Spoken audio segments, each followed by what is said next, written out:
Hello, I'm Paul Fisher. I'm a lead analyst with KuppingerCole. Those of you who follow me may know that I tend to write quite a lot about privileged access management and look at the market and stuff. Well, it's great today that I'm joined by Owen, who is Director of Product Management at Saviynt, one of the best known names in privileged access management. So we're going to talk a little bit about what customers are looking for, what the state of the market is, and what technologies there are. So welcome, Chris. Fantastic. Thank you very much, Paul. Great to have the opportunity to talk to you. Fantastic. So let's get right in there and maybe ask what your customers are talking about. Are they asking about topical stuff? Are they asking about the right stuff, perhaps? What's their, to use the old cliche, what are their pain points? Yeah, that's a really good question. I think a lot of people come with aspirational goals. It may be that they hear buzzwords in the industry. It may be that they hear the latest trends. And we certainly get hit up on this. So people will talk about just-in-time access, the zero standing privilege model, even identity threat detection response. So we get a lot of these words thrown at us from a requirement perspective. And I guess customers believe, from an aspirational point of view, that's where they want to be. I think the reality is very different. If you look at the maturity that most kind of organizations are at the moment, the majority of customers we speak to are still struggling to do the basics. So I think whilst we hear all these great things, it's a hard slog to actually get to that point in time for them. And we almost need to reset people's expectations a lot of the time in conversations that we have. I'm sure you probably find similar yourself, people coming to you asking what's the latest and greatest we can do in identity, but you have to start with the basics. Well, you're right. Actually, when I do conferences and things, I do feel sometimes I'm up there talking about sort of the blue sky or what's happening tomorrow. But actually, yeah, you do find that a lot of customers and a lot of the people that attend are not CISOs. They're not sort of senior people, but they are people that have been entrusted with setting up some kind of PAM system, and they may even be administrators. And they find it like, I totally agree that they're just setting up a basic PAM system or solution is basically what they want. And they don't necessarily need session management straight away. They don't necessarily need all the bells and whistles and analytics that comes with some PAM packages. I think that whilst we do talk about sort of what's cool, I tend to think that we should talk about things like just in time and zero standing privilege, because they are ultimately goals that we should be trying to achieve. And actually, those two things can be combined with a more simple approach to PAM anyway. What do you think? Yeah, absolutely. I think if you look at the main objective that organizations have when they implement a PAM solution, there'll be different drivers. It may be compliance, it may be security best practice, cyber insurance. But ultimately, people want to reduce risk. That's the number one thing that organizations want to do. If we look back over the last 20 years of kind of the privileged access market and look at what we've done, I think as a market, our approach was right at the time, but is perhaps wrong now, because when you look at it, what we tend to do is centralize privilege. So we go out there, we discover everything, we put it in a storage area, we call it a vault, and we control access to it. And then we create a bunch of policies that define what somebody can do on an endpoint. The reality is that's not risk reduction. That's mitigating certain risks, and it's centralizing it. So the whole move to zero standing privilege is, let's de-risk everything. Let's move to this model of just in time. I think now in the market, what we're starting to see is more converged identity solutions that combine elements of IAM, elements of PAM. And really what that enables is for you to go down the provisioning route. That then facilitates just-in-time and zero-standing privilege. So we're seeing this whole market shift at the moment to this type of model. Yeah, and we are seeing new types of vendor or technologies coming in, like cloud infrastructure entitlement management, and we are seeing also traditional identity providers looking at how they can provide some kind of PAM on the back of their traditional identity technology, which both of those things are actually, I think, quite a good thing. But I've mentioned too the CIEM and zero. Well, actually, zero standing privilege isn't the technology; it's a goal. But what else are you hearing from your kind of research? What else do you think? You mentioned that some of the things we're doing have been wrong. So what would you see as the sort of a modern yet affordable, easy to deploy, easy to manage PAM in the near future? Yeah. I mean, I'm a big believer in speaking the truth, so I'm probably going to say a lot of those things in itself are aspirational. As much as I want to claim, we can solve all the problems in the world. I think what we're seeing is a market evolve. What we're seeing is vendors look to consolidate technological capabilities. So you'll see IGA vendors moving more into the privilege space, privilege vendors moving into the IAM world, and we'll see a lot more mergers and acquisitions take place over the next kind of 2 years in this area. You mentioned the KIEM, cloud infrastructure entitlements management space. That is very much straddling IGA and PAM at the moment. There's vendors on both sides trying to do this, and there's then dedicated vendors that just focus on cloud infrastructure entitlements management.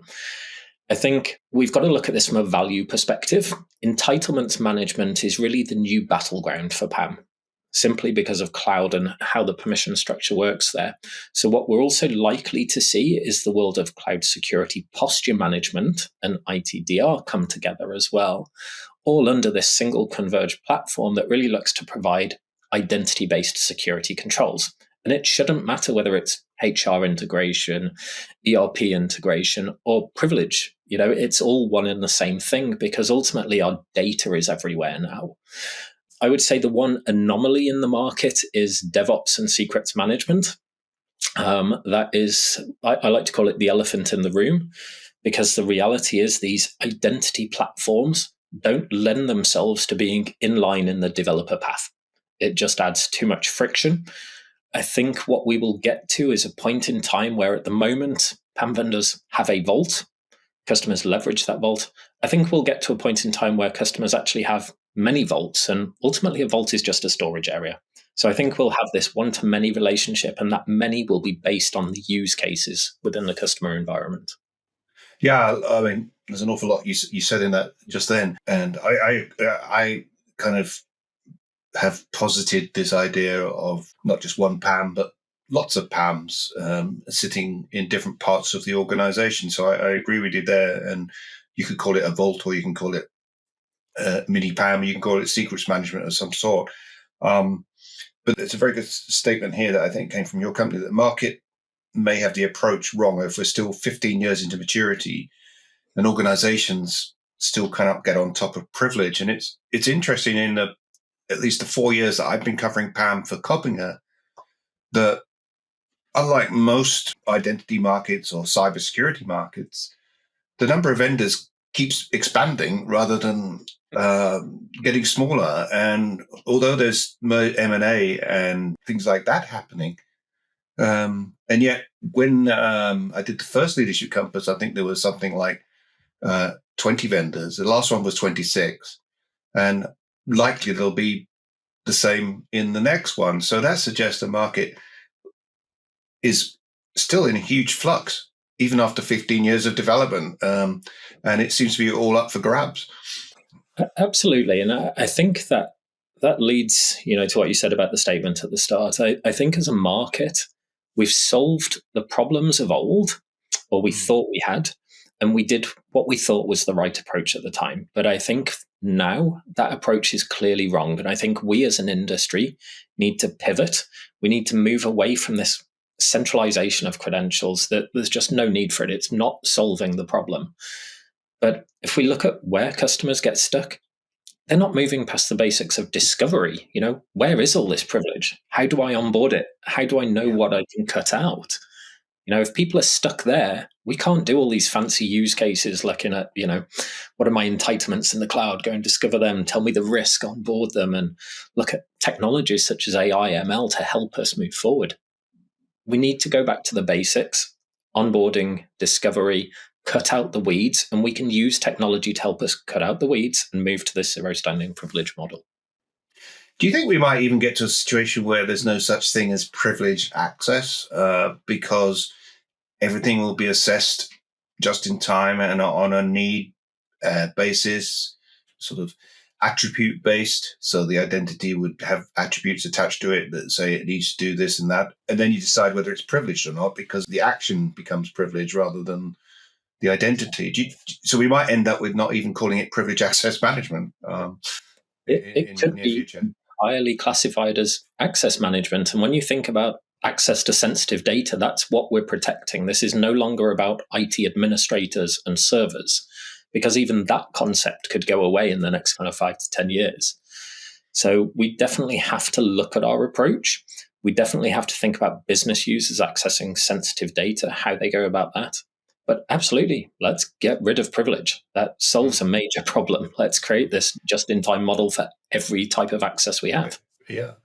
And another thing that I've noticed, and it's not just in this area, but in dashboarding and management tools in general, that we are moving much more to a kind of consumer-like interface or a wizard-driven interface, or even low-code, no-code add-ons and things, which suggests that there is a demand for organizations to have less senior people being made so-called administrators, but they're not at the administrators of old, with all the power to, take over people's desktops and things, but more sort of I was going to say micromanagers, but that's not a good term, but sort of mini managers of perhaps, one department. Yeah, absolutely. I think there's something to be admired about consumer-driven tools in our lives. If you look at vendors that actually started with, personal password management as an objective and came out with these really nice browser integrations where you could just go in, you've got a personal storage area for credentials, it will inject them into websites. There's a real nice, slick user experience with those type of tools. And what's happening at the moment, that is now moving its way into the PAM market, because what we've realized is user experience is key. Users are now used to these types of technologies in their life, and they expect that same experience. They expect the search capabilities, the upload capabilities, the form fill capabilities.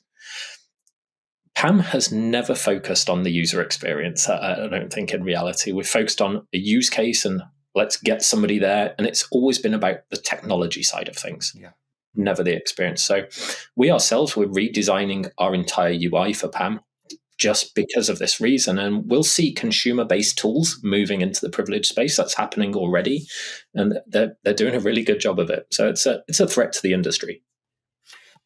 Absolutely. I totally agree with you. So finally, Chris, briefly, what are some sort of short-term steps that customers can take, even without, where they are adding new software and stuff? What are the sort of minimum steps they can take to advance privilege access management in their own organizations? Yeah, I think, if this is a greenfield environment, just going about implementing a PAM tool, do the basics and do them well. Even things like session recording, in reality, it's a blue sky vision for so many organizations, yet we see it as a must-have requirement. Who is going to sit there watching video recordings of sessions? Nobody. Honestly, use your sim tools, do your event gathering and look at it from that response, because I'm not going to say it's a gimmick. We have this within our platform, but it's a capability I can tell you from experience nobody uses. So do the basics. Think about friction. The biggest barrier to success is user friction. If they don't get on with the user experience, this program's never going to get it off the ground. Identity consolidation is key. If you just take everything you've got, put it in a PAM tool, you're not solving a problem. You're actually just creating more problems for yourself down the line. And then finally, I think along the lines of identity, think about entitlements, think about policies, think about roles. This is now becoming an identity problem, not necessarily a privilege problem. So you need to tie these two things together, and that's the only way you get to see risk reduction. Fantastic. Thank you. Well, thanks very much, Chris Owen from Saviynt, and thank you for watching. Bye now. Thank you.